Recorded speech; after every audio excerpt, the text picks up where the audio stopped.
una charla, obviamente a la luz de la ciencia espírita, de esta bendita religión que amamos, y que hoy se titula Claridad Mental, luego de lo cual pasaremos a la actividad del pase. La charla de claridad mental tiene muchas aristas, muchos puntos de análisis. Vamos a intentar hacer un pasaje por lo que tiene que ver con la personalidad como tal del individuo y cómo es estudiada por distintos personajes de la historia, cómo han sido los abordajes que se tuvieron, que se tienen sobre lo que es en sí la personalidad y cómo nosotros nos constituimos en lo que somos de alguna manera, para llegar luego a la etapa en la que estamos compartiendo todos, que es la etapa adulta, y ver cuáles son los desafíos que como adultos tenemos, ¿sí? Y sobre el final, de alguna manera, cómo pedir claridad mental, cómo trabajar el aspecto de la claridad mental, cuándo hacerlo. Verán que es fácil tener claridad mental en los momentos que está todo bien, en los momentos en que la claridad mental se muestra por sí misma.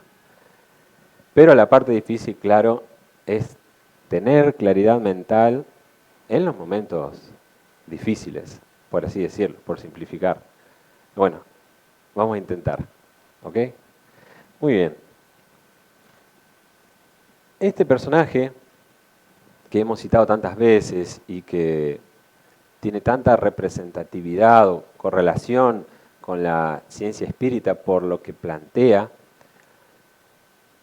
cuenta que a los 11 años le sucedían hechos muy curiosos, plantea él, que tenían que ver con que se reconocía a sí mismo como un niño de 11 años, con conductas propias de niños. Veamos ya en esta reflexión que él hace sobre él mismo, una gran capacidad de autoanálisis, porque difícilmente una criatura de 11 años pueda reconocerse y verse como un par y entender que hay una diferencia entre un adulto, o la madurez, o la infancia, o la juventud. Este amigo tenía esa capacidad de autoobservación y de autoanálisis y se reconocía como un niño de la época en que vivía, con las conductas propias de criaturas de su edad. Sin embargo, por momentos también sentía que era un anciano, un viejo, un hombre adulto del siglo XVI, y así se refería a sí mismo. Y esta doble convivencia no era fenómeno de una disociación de la personalidad, no era una cuestión patológica, tampoco era una cuestión de fenómenos mediúmnicos, no es que habían espíritus que de alguna manera se hacían presentes en él y se comunicaban de alguna forma o se incorporaban, como se puede soler mencionar el fenómeno, y le hacían sentir de otra manera o con otra personalidad, sino que se trata de un fenómeno natural, ordinario, común, que todos vivimos, que todas las personas viven. Y es esta cuestión de vivir con varios yo al mismo tiempo, que se van manifestando de distintas maneras.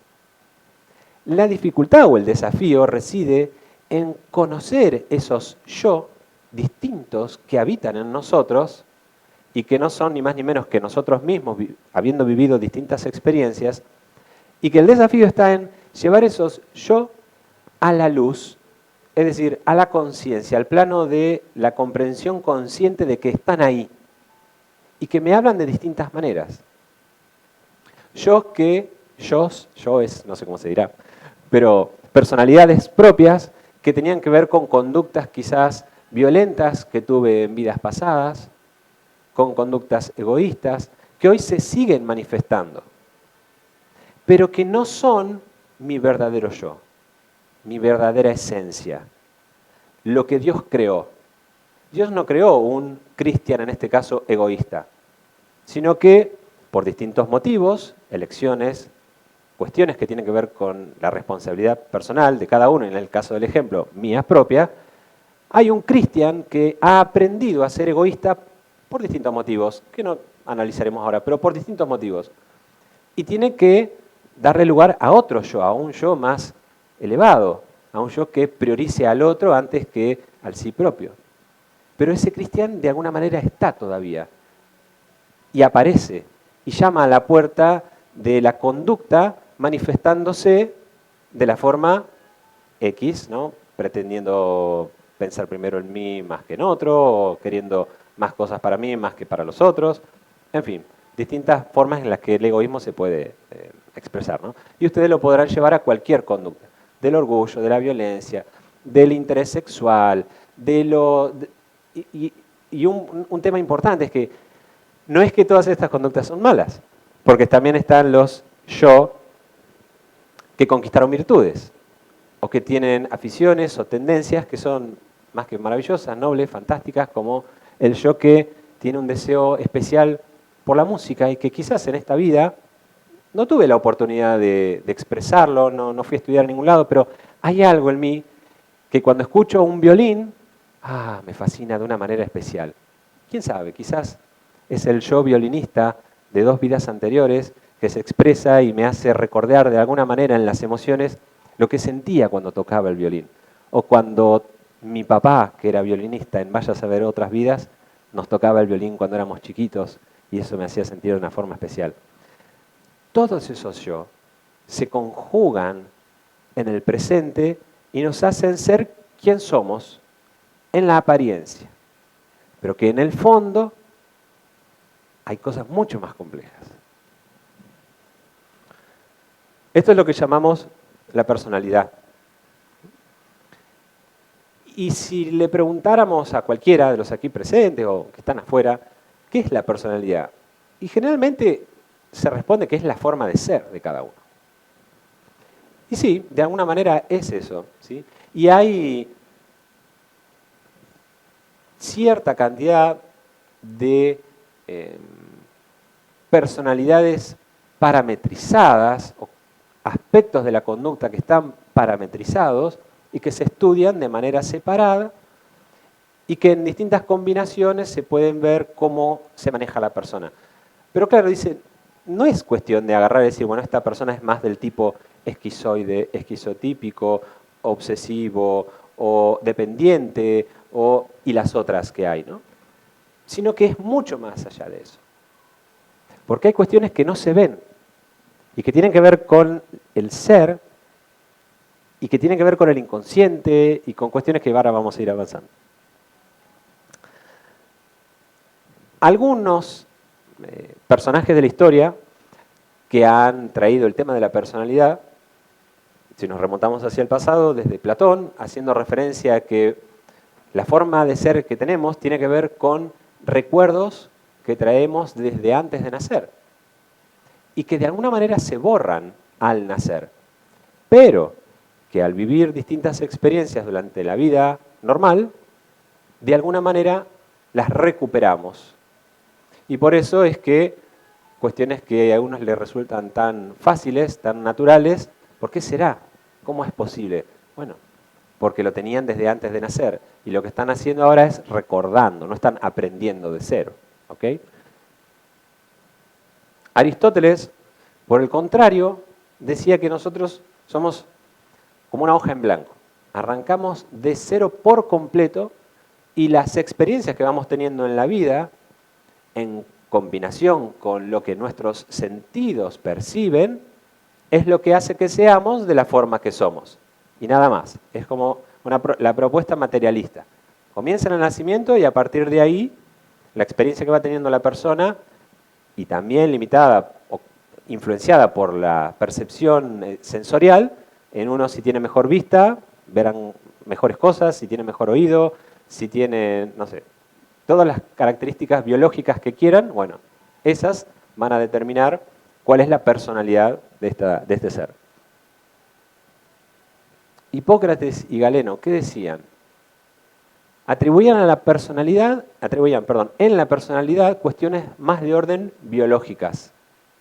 Y había referencias a los que se llaman los 4 humores, y que la palabra humor tiene que ver con los fluidos, los elementos líquidos que hay en el cuerpo, que tienen que ver con la sangre, con la bilis amarilla, negra y con la mucosa. y que, según esta teoría de estos amigos, de acuerdo a las combinaciones mayores o menores de estos fluidos en el cuerpo, iban a dar los distintos tipos de personalidad.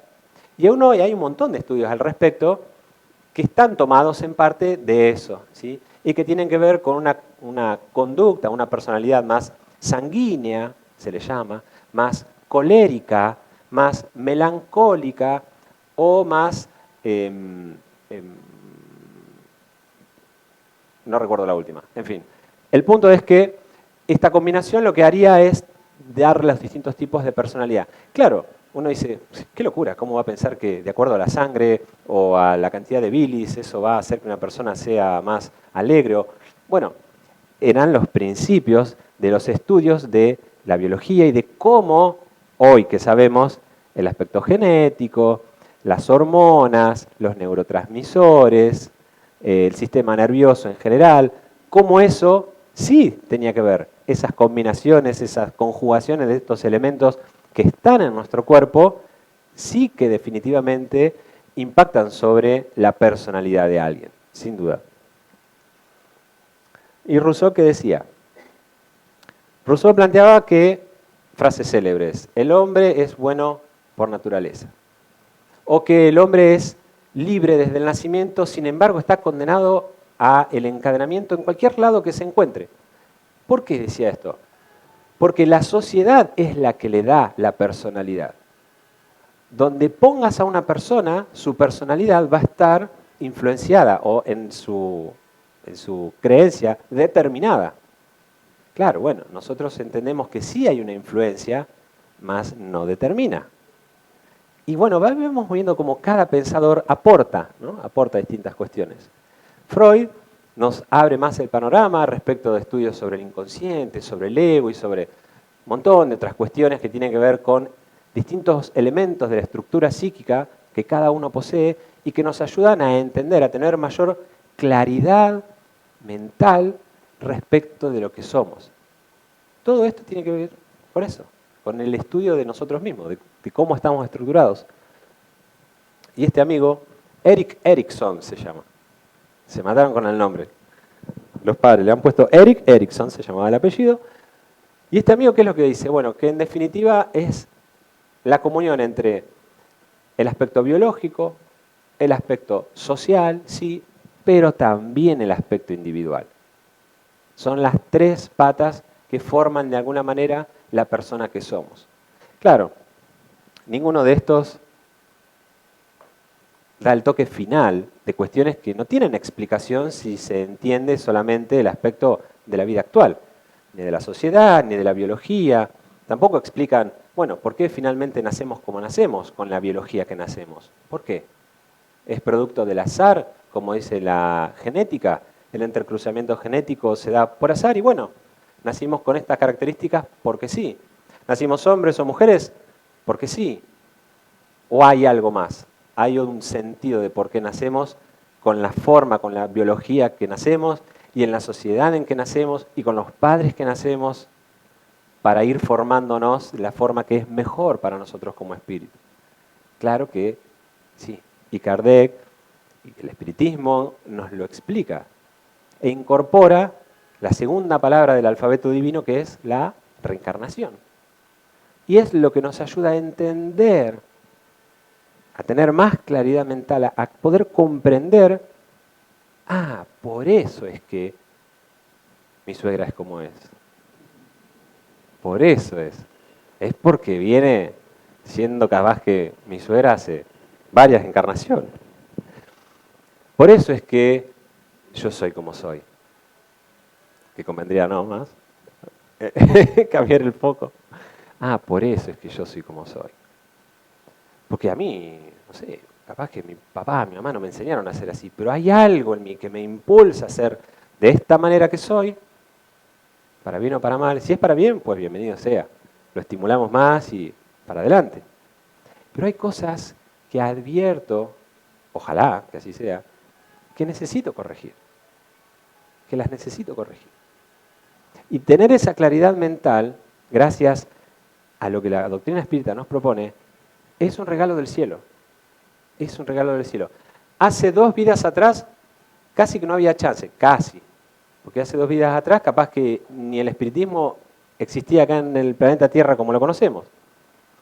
Entonces, ahora que lo tenemos, ahora que sí, que vino a la Tierra y que podemos emprender nuestra aventura de la vida con estas herramientas, no hay duda, amigos, no hay ninguna duda, al menos yo no la tengo, no sé ustedes, pero no tengo duda que esta encarnación, para nosotros, es la que más herramientas tenemos de todas las anteriores.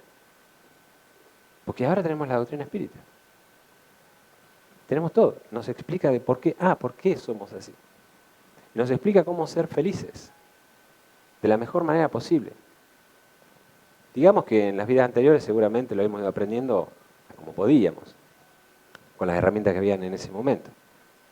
Pero esta sin duda que es, si no la mejor, ojalá que así sea, ¿no?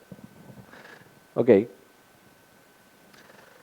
Y la forma en que se va estructurando esta personalidad en nosotros, claro, ahora ya somos adultos. Hoy vinimos acá a la Sociedad de Quilmes, aparecimos, plink, estamos sentados, pero hay una historia atrás. Estamos hablando de que venimos en vidas pasadas. En el libro de los Espíritus se pregunta, ¿cuál es el sentido de la infancia? ¿Por qué Dios nos buscó la forma de agarrar y meternos en la tierra así, adultos, y listo? Porque si somos adultos ya tenemos toda nuestra capacidad desarrollada, física y mental, y podemos obrar como adultos, de forma responsable.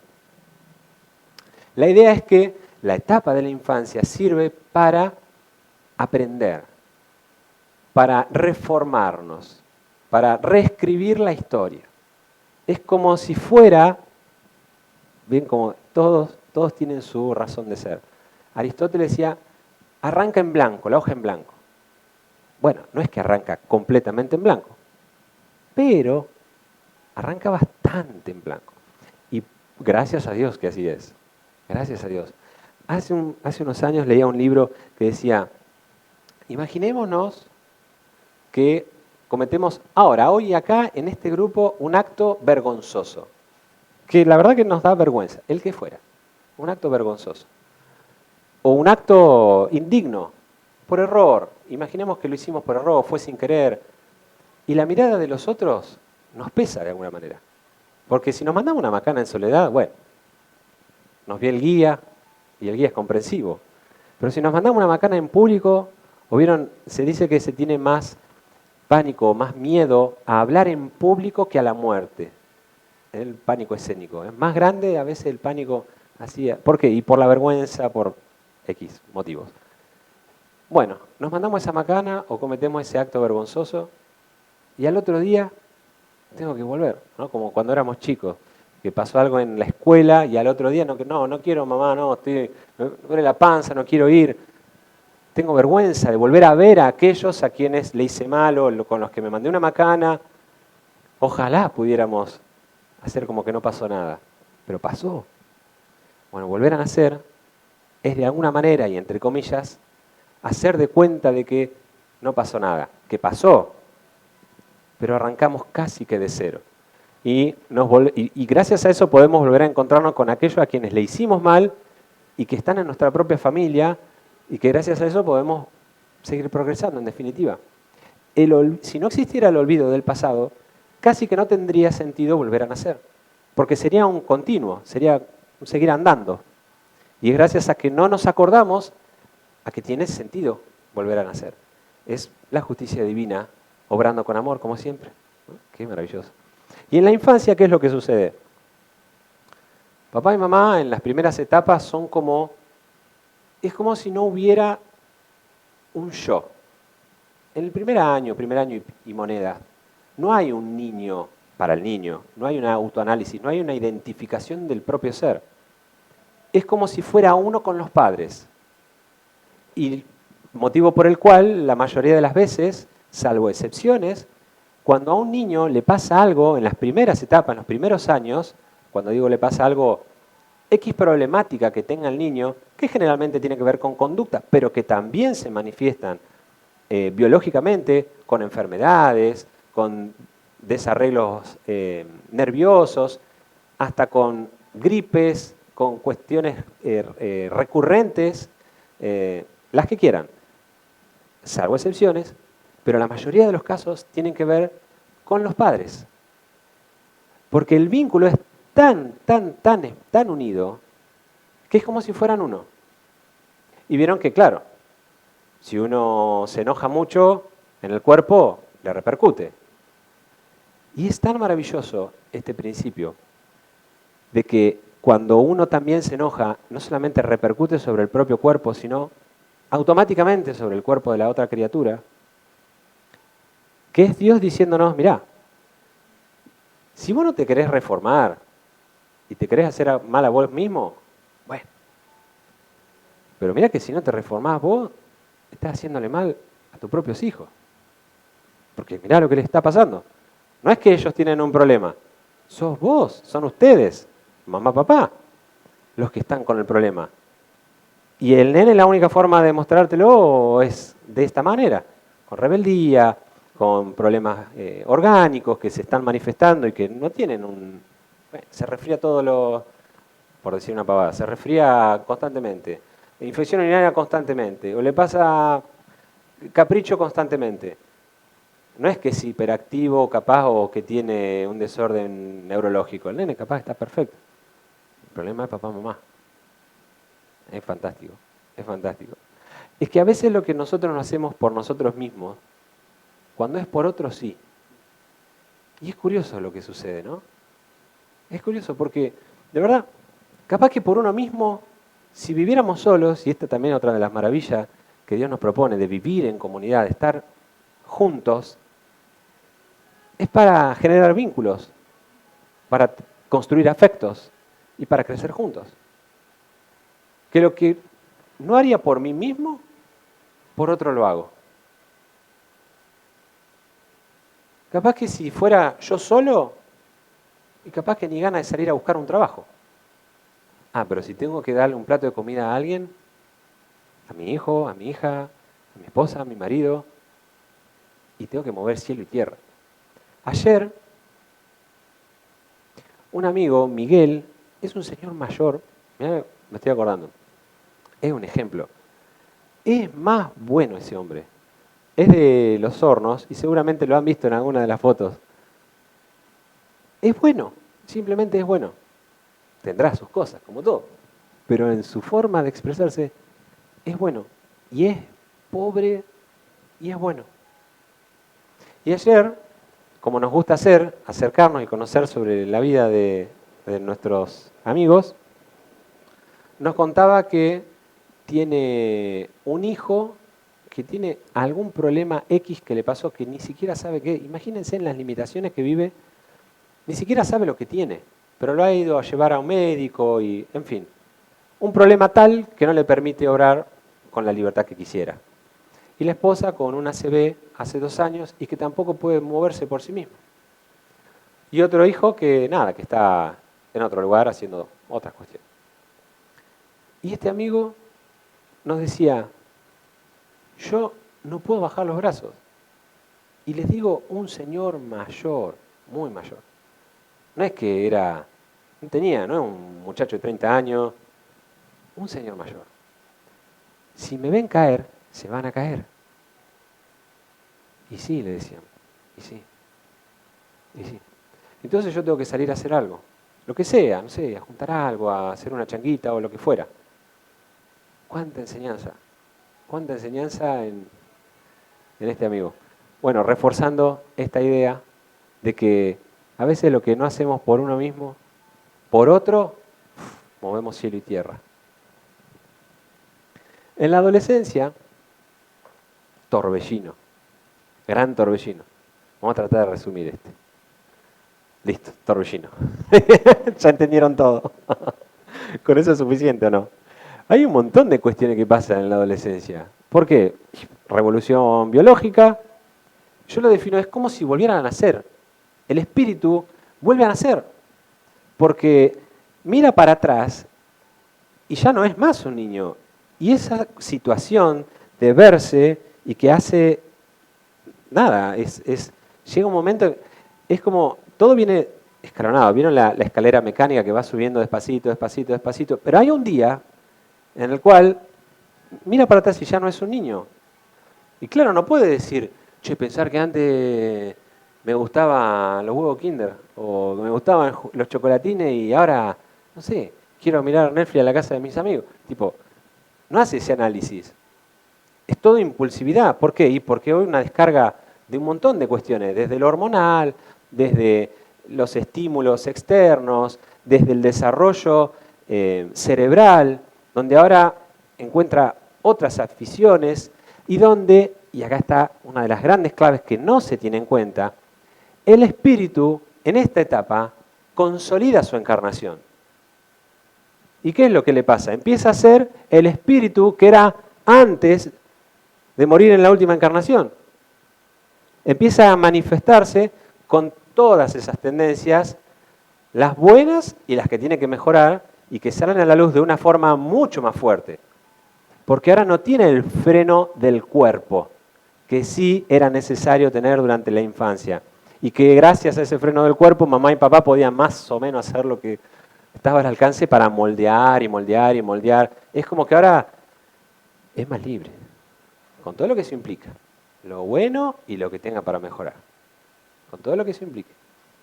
Y ni que hablar de los estímulos externos y todas las cuestiones que son distractores, que son invitaciones a la confusión, en esta criatura, en este espíritu que está buscando encontrarse a sí mismo, aún sin saberlo quizás, y que le muestran un montón de opciones que no tienen nada que ver con encontrarse a sí mismo. Que son invitaciones a desencontrarse, a salir de sí mismo y ir en busca de cualquier otra estupidez, cualquier otra pavada que lo saque de foco. Ya iremos, otro día vamos a dar una charla de por qué pasa esto, por qué pasan estas invitaciones a no encontrarse a sí mismo. ¿Por qué? Bueno. Y en la etapa adulta, que ahora sí, es la que tenemos nosotros, ya está, ya pasamos los problemas ya están resueltos. Ahora viene en serio, mentira, no están por resuelto nada. Ahora es donde empezamos a resolver los problemas. Porque claro, de niños no hay responsabilidad. Si el bebé le tira el celular a la mamá, la mamá tiene que tener más cuidado. No es culpa del nene. Y no es culpa del adolescente que le pase todo lo que le pase. Y bueno, sí, es así. Y hay que prepararlo para ese momento, y hay que acompañar. Pero ahora como adulto, ahora sí es responsabilidad plena nuestra lo que hacemos. Por eso, después de determinada edad, hasta legalmente somos más responsables y las consecuencias de nuestros actos tienen distinto impacto, ¿no? Ahora sí. ¿Y qué es lo que sucede? Hay varios desafíos en la etapa adulta. Nosotros ahora gozamos de la plenitud física y mental. Es la idea, ¿no? Vamos, hay que mantenerla, hay que ejercitarla. Yo les digo, trabajo de ejercitar la parte física. La parte mental es fácil porque, bueno, vas leyendo, vas reflexionando, pero la parte física es de la que me está costando un poquito más. Pero bueno, ese también, otro día, otra charla. Después de la charla, charlamos. ¿Y qué es ser adulto? Es una pregunta fantástica. Porque de verdad no hay una definición igual para todos. Cada uno tendrá su definición. Y la propuesta general, lamentablemente, es que ser adulto ya es tener un buen trabajo, tener una familia, una profesión, tener una casa, el auto, en fin. Cuenta que una mujer decía que cuando había entrado a la facultad, me voy a recibir y no me va a parar nadie. Y voy a ser una profesional de las mejores. Y así lo hizo. Se lo propuso y así lo hizo. Y claro, luego en terapia trataba esta situación en la que se le había pasado el tren, de alguna manera, en ciertos aspectos de la vida. Porque miró para atrás y dijo, soy una profesional excepcional, todos me reconocen como tal, soy exitosa, no tengo familia, me hubiese gustado tener hijos y no los tengo, hijos propios, hijos biológicos.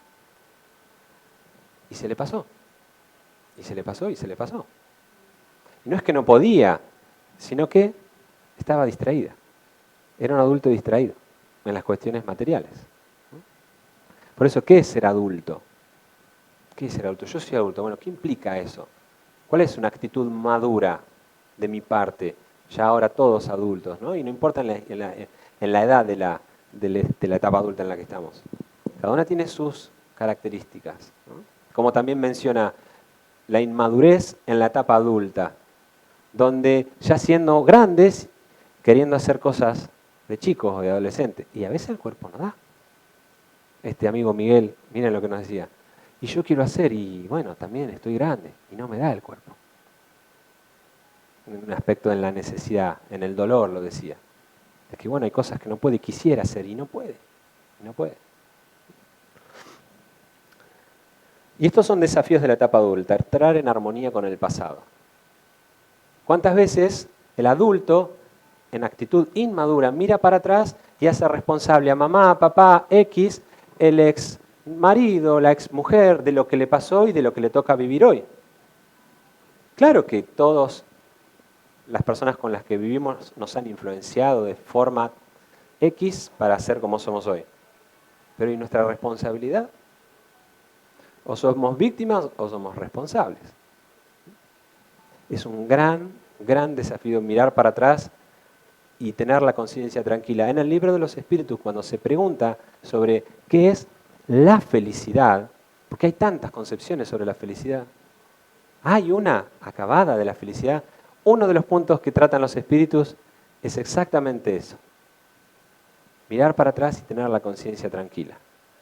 Tener la confianza en el porvenir y tener materialmente lo necesario. Esos tres aspectos son suficientes para ser felices, según los Espíritus. Poder mirar para atrás y tener la conciencia tranquila, vaya desafío, propio de los adultos, propio de los adultos. Y miren que solamente estamos contando la vida actual. Es más bueno este Dios, es más bueno. Responsabilidad de la propia vida, como venimos trabajando, ¿sí? Hacernos cargo de lo que a cada uno le toca vivir. Hay tantas anécdotas graciosas, pero bueno, vamos a avanzar. Saber separar la búsqueda interna de la búsqueda externa.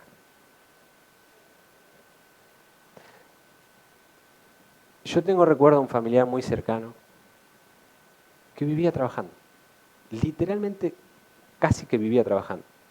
Se sentaba a comer con la familia reunida y se quedaba dormido con la cuchara de tan cansado que el pobre estaba. Iba al baño, esta parte es graciosa, iba al baño y pasaban los minutos, y la esposa le decía, fulano, ¿estás bien? Sí, estoy bien. Se había quedado dormido en el baño. Y los hijos no tienen recuerdo de jugar, de tirarse en el pasto, no tienen recuerdo. Pero claro, él que decía, todo esto era para darle el sustento a la familia. No estamos enjuiciando. Cada uno ve y hará el recuento para atrás, cada uno. Pero a veces se confunde la búsqueda interna y la búsqueda externa. A veces se confunde. A veces no hay esa claridad mental para poder diferenciar hasta dónde es una búsqueda interna y hasta dónde, a partir de cuándo es externa. Y que no está mal tener búsqueda externa. No está mal disfrutar de cuestiones de la vida, no es que está mal eso. El punto es el equilibrio. Y ese es el desafío. Y no todos tenemos esa claridad mental para poder distinguir. Por eso es tan importante este proceso de autoanálisis. Establecer relaciones de autonomía y de alteridad. Esta cuestión de no estar dependiente, pegado a una persona y hacer que mi felicidad dependa de lo que otro hace. ¿Por qué? No es así. Mi felicidad no tiene que depender de lo que otro hace. Mi felicidad tiene que ver con lo que hablamos hoy hace unos minutos en esta pregunta del libro de los Espíritus y con todo lo bueno que yo puedo hacer para que otro sea feliz. Cambiar el foco. Colocarse en la condición de ejercer el papel de educador. Porque no podemos escapar de esto. El niño no puede escapar de ser niño, el adolescente no puede escapar de ser adolescente y el adulto no puede escapar de ser educador. Siempre es un ejemplo para alguien. Un buen ejemplo o un mal ejemplo, pero siempre es un ejemplo para alguien. Y dicen que la mejor forma de ser un buen educador es trabajar por la autoeducación. Porque no importan las palabras, el discurso bonito. Son nuestras acciones que transparentan nuestra ética, nuestra moral. Es automático. No hay forma de escapar. Siempre estamos educando a alguien. Y la religiosidad es la invitación por excelencia que se nos plantea. Porque difícilmente, Jung cuenta que todos sus pacientes mayores de 35 años, todos tenían de alguna forma problemas vinculados a la religiosidad. No a una religión dogmática, sino a su vínculo con la espiritualidad, a su vínculo con Dios.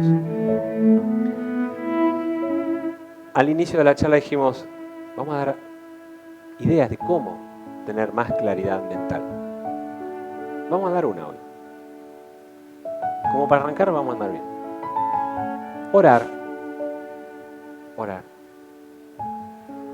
Pedir a nuestro guía espiritual que hoy está acá al lado nuestro y que nos conoce mejor de lo que nosotros mismos, que nos ayude a detectar una cosa, solo una, que tengamos que corregir. Y una cosa, solo una, que podamos potenciar y que es buena en nosotros. Que nos ayude a tener esa claridad mental, porque es posible que hasta hoy hayamos incluso hasta intelectualizado los problemas que tenemos o la forma de ser que hay que corregir. Sí, yo sé, me enojo mucho, o, sí, yo sé, soy egoísta, sí, yo sé, bla, bla, bla, bla. Pero que nos ayude hoy especialmente a tomar conciencia y sentir, llevarlo desde la mente hasta el corazón. Sentir de que eso que ya sé, no lo puedo hacer más. No lo puedo hacer más. No puedo permitirme seguir haciendo esto porque me lastima a mí, lastima a otros. Y por otro lado, esto que es bueno, no es perfecto, pero es bueno, me hace bien a mí, le hace bien a otros. Planteemos esta invitación. Quizás si se animan, desde ahora ya estarán pensando algo. Cuando estén en el pase, pídanle al guía espiritual que nos ayude a llevar al sentimiento esa característica que necesitamos corregir y aquella otra que necesitamos potenciar. Que podamos tener esa claridad mental. Amigos queridos, muchísimas gracias y pasamos al pase.